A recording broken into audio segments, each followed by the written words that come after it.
Welcome to Resistance Live. Since 2017, Resistance Live has been the go-to home for political and legal news and analysis through a decidedly progressive activist lens. I'm your host, Elizabeth Cronise McLaughlin. I'm a former Wall Street and human rights lawyer, a lifelong organizer, and a leadership and impact consultant for all those seeking to lead big progressive change in these incredibly challenging times. To get bonus broadcasts, ask questions, and more, don't forget to become a paid subscriber to the show at patreon.com/resistancelive. And to learn more about what we do to help progressive leaders everywhere, check out GaiaLeadershipProject.com. And now, here's today's show.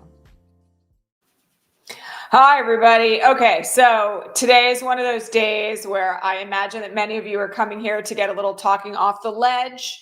And I have bad news, which is that today's not one of those days where we're going to be able to do that in the way that I imagine most of you would hope, in a way that even I would hope.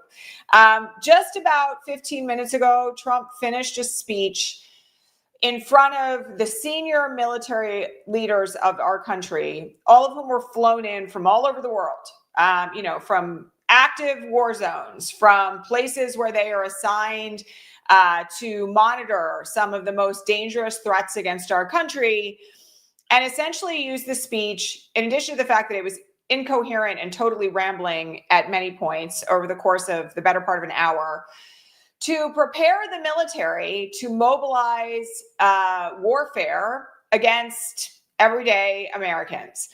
Absolutely no doubt about it.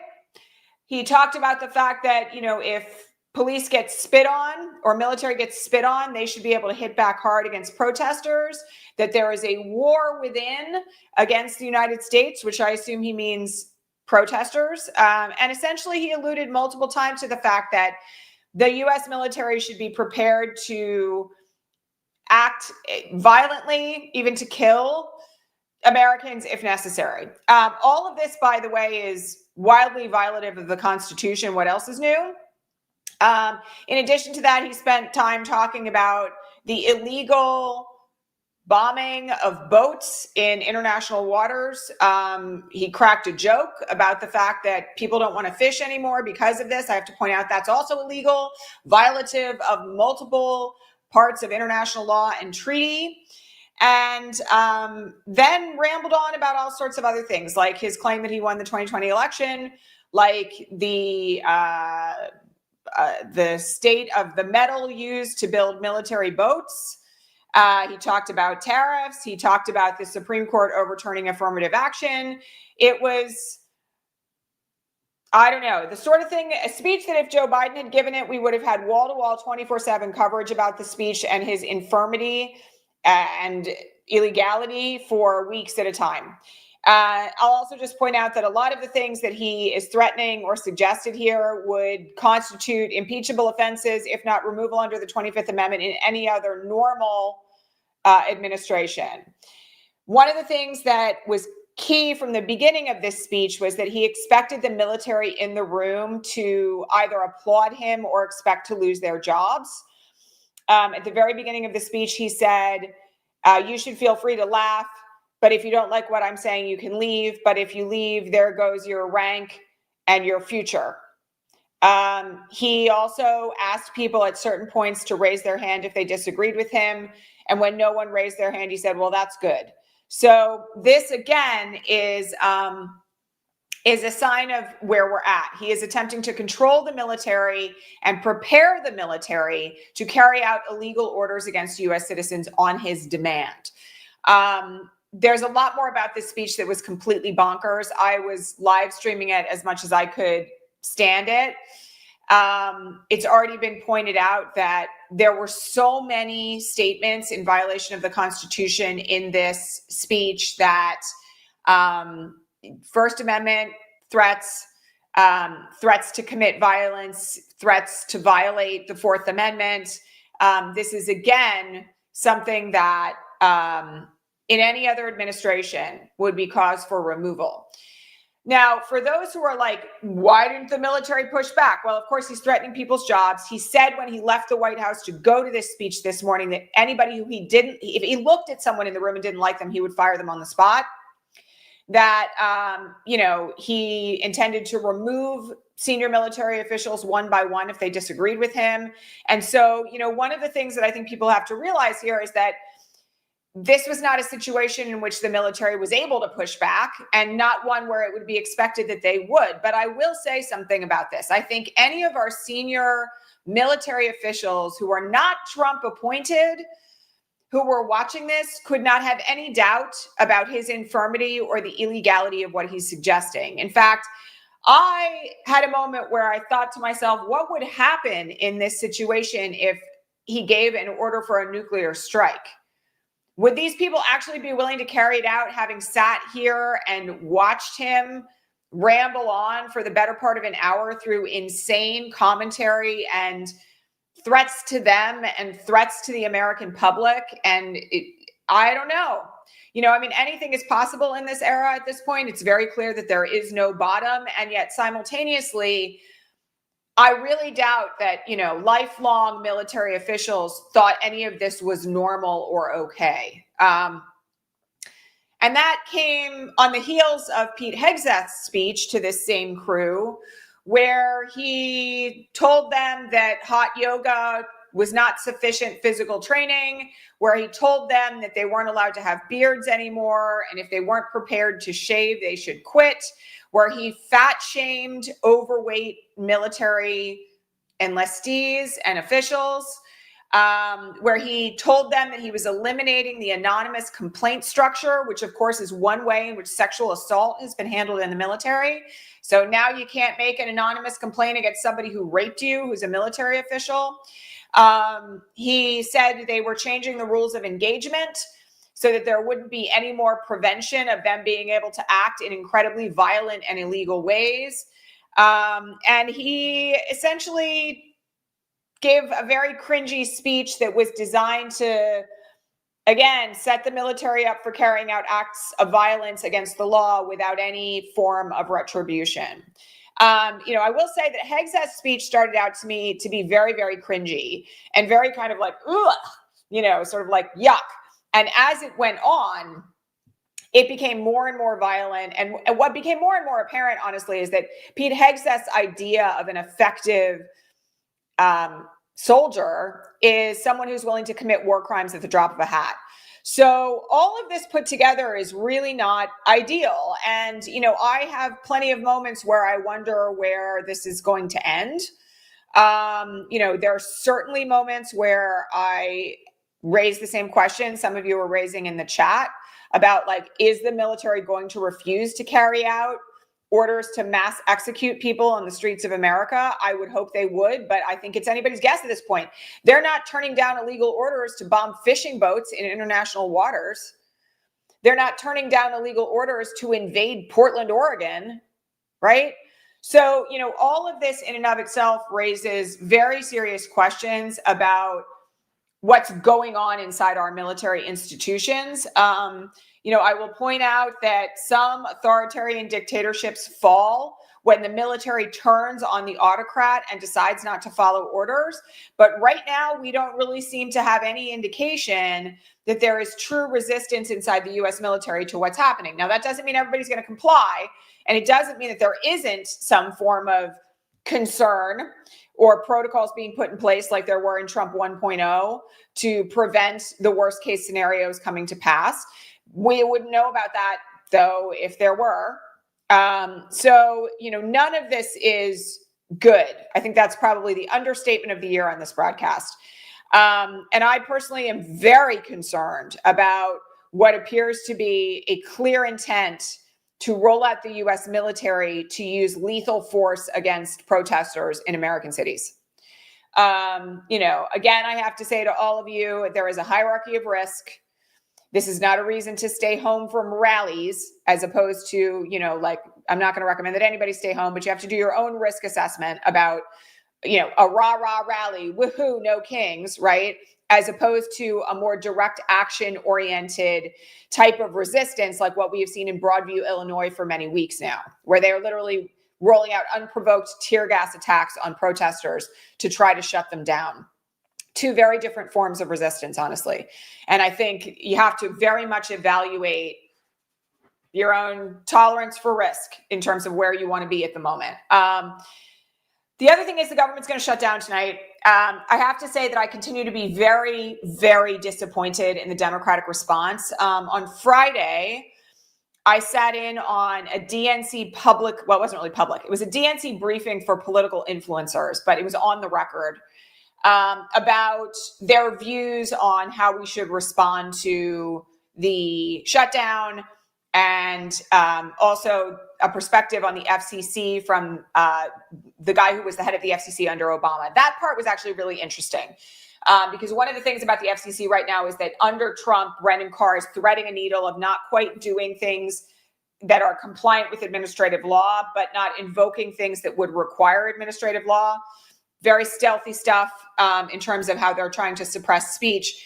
But the portion on the shutdown was so profoundly disappointing that I actually left the call early because what was signaled was that their perspective is that, you know, the only thing that Americans really care about right now is their health care. They don't want their health care premiums to go up. And even though there were influencers on that call and in the chat who were very adamantly trying to inform the senator who was speaking, who was Ruben Gallego, and the folks from the DNC who were on that call, that the tack that they were taking was wildly insufficient to meet the moment. That is apparently what they have decided they are going with. And I will say that after sitting in on that briefing and then seeing, you know, Hakeem Jeffries try to say, you know, this government shutdown, we're standing on here fighting for healthcare, and, you know, like we need some Republicans to come to the table. Come on. You know, again, and I'm seeing this come out of like longtime Democrat accounts. It's the only talking point they seem to be on, and it's not landing. You know, I, of course, am concerned about healthcare. I'm on the ACA. My kids are on the ACA. If my premiums double, we will be broke. But I, nonetheless, am looking at this moment going, why are you not talking about shutting down the government so that there's insufficient funding for ICE? Why are you not talking about this through the lens of like, we will not cooperate in funding a fascist regime? There's so many other ways that they could be messaging this that would be way more effective. And meanwhile, the Republicans, the GOP, the Trump administration has things up like on the HUD website this morning saying that radical Democrats are shutting down the government. They're cutting off your access to services that you need, which is, of course, a lie. But they're willing to go to the mat on the messaging. Like, why should not we? Why should not we? So I'm feeling very disappointed about that. Not optimistic at all at the capacity of Democratic leadership to respond to this moment well. And I will just say that to everybody out there who is concerned about this, the message of this has to be that the Republicans are in charge of the House, the Senate, and the presidency. They own this shutdown. They could end this shutdown in a heartbeat, but they won't. Because they're insisting on things that, you know, by the way, do undercut the social safety net, but they're doing it to fund ICE. And so, you know, so much of this is not being positioned by folks who are supposed to be on our side of the fence in a way that everyday Americans can understand it. And so that role has to fall to us, right?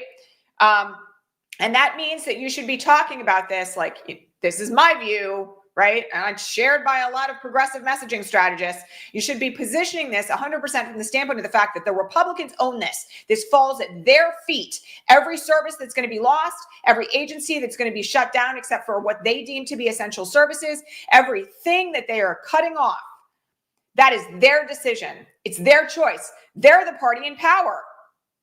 You know, there's so many ways in which this can be positioned so much better than this. So in any event, that's what we're heading into as of midnight tonight. And there doesn't seem to be any relief in sight. And I will also just add that I've said from the very beginning that if Democrats could position this through the lens of like, we will not agree to fund a fascist dictatorship, this whole thing would look very different.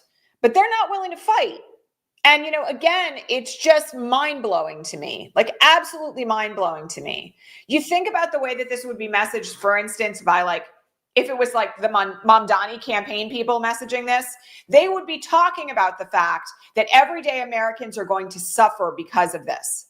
that the people who need services the most in this country are going to suffer for this because the Republicans enjoy it, because they have set up circumstances where so they can fund the kidnapping of our neighbors. Everyday Americans are going to lose like access to everything that they need. And that in and of itself, again, would make this so much easier. Okay, all that said, Trump's poll numbers are really in the toilet, and I expect them to plummet throughout this. But, nonetheless, it's a really rough moment. All right, somebody asked me a question about the newly elected Democratic Arizona rep, Grijalva, who has not yet been sworn in by Mike Johnson. And we all know why this is happening. I talked about this on Friday. The reason why she has not been sworn in yet is because she would be the deciding vote in the House of Representatives to force the release of the Epstein files. So there's potentially two options here for Mike Johnson. He has until the 7th of October, when the House is officially back in session, to swear her in. In extreme circumstances, he might be able to push that a week. But regardless, this is all, again, very unconventional, because ordinarily when there's a special election, someone's elected, they're sworn in within 24 hours. You don't have to have Congress in session to do it. So this is an intentional action as a part of the cover-up of the Epstein files to keep her in a position where she can't vote not only on this, but on a multitude of other critical issues. And that in and of itself is a denial of representation to the people in her district in Arizona. So, that's the roadmap for this. Again, that means a week to 2 weeks potentially until she's actually sworn in. But we know why they're doing it. And again, that can be called out in any conversation that you have with anybody. All right. Oregon sued Donald Trump last night to try to stop the military invasion of Portland that Trump has now ordered. And it is a very detailed filing. It includes, by the way, affidavits from senior officials in Oregon about the fact that crime has plummeted, that they have no need for additional intervention, that there's been no request for military intervention in Portland, and that the whole thing is illegal. Again, one of the things that I've signaled here many times is that these kinds of efforts legally have been really necessary and have been in large part successful. The Supreme Court, of course, has undertaken various efforts to allow Trump to do what he wants in certain circumstances. But I'll just remind you all that, the filing in California stopped essentially the use of military forces in California until the Supreme Court allowed it. Efforts have been made to challenge this across the board in cities where it has taken place, except for those cities where there's a GOP mayor who is claiming that it's necessary, in which case they're actually really not. I have to point this out. I think everybody knows this, but the whole reason why they're rolling the U.S. military into these cities is to threaten Democratic cities and particularly Democratic mayors, many of whom are Black. And so they're not really interested in invading other cities. They're interested in trying to put down resistance in cities that vote largely for Democrats. And so, these kind of legal actions are really critical. We don't have an outcome yet in the Oregon State case, but I'm glad to see it. And I will also just say that I think the actions of Governor Pritzker here have given a roadmap to other governors who are interested and to other electeds like mayors, right, to really take strong action against the administration. Because even though ICE is engaging in incredible violence in Chicago, we haven't seen a military rollout in Chicago as of yet, despite months and months of threats. And that is probably because Pritzker was like, it's not going to happen on my watch. Even with the incredible violence that's happening in Broadview, Illinois, and the roundups that are happening in Chicago, I do need to point out that there is now active investigations underway by Illinois law enforcement against the actions of ICE in Broadview particularly. They have opened an investigation into this unprovoked tear gas attack against protesters. I have real questions about what happens when you potentially have crimes that are being potentially indicted by state law enforcement against federal law enforcement. But all that said, it's a lot.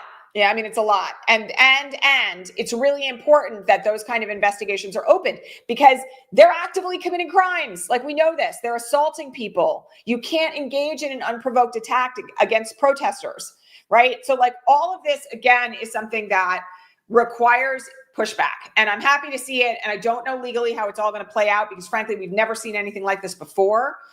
But it's really necessary. Like 100% necessary. The other thing I just want to point out to all of you, because I've said this many times here before, the folks who are like, don't take the bait, don't provoke them, they're looking for a reason to declare martial law.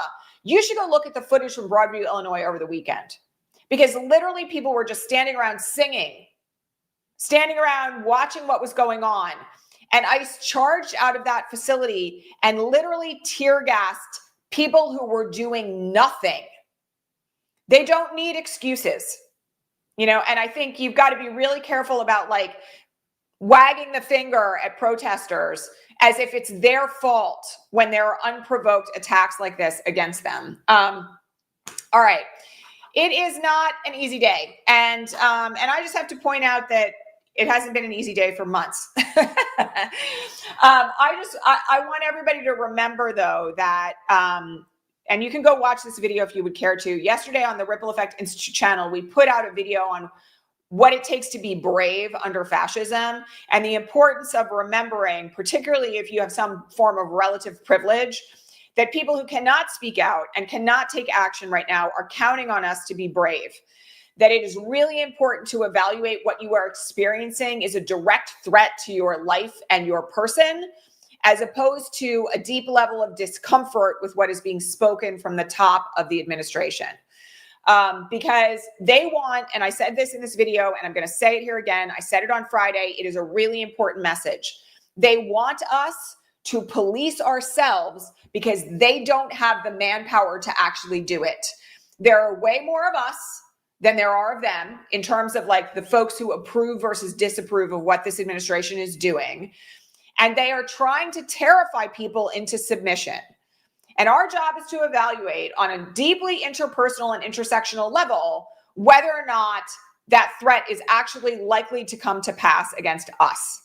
And this in and of itself is really important, like really critically important, because I will just say this, white folks don't handle discomfort very well. I have been saying for years that you have to get comfortable in discomfort, because it is a critical way of maintaining hope and resistance, and that having the capacity to measure the means of the threat and whether or not they are going to carry it out and whether or not you yourself are currently under threat is a critical faculty that we all need in this era.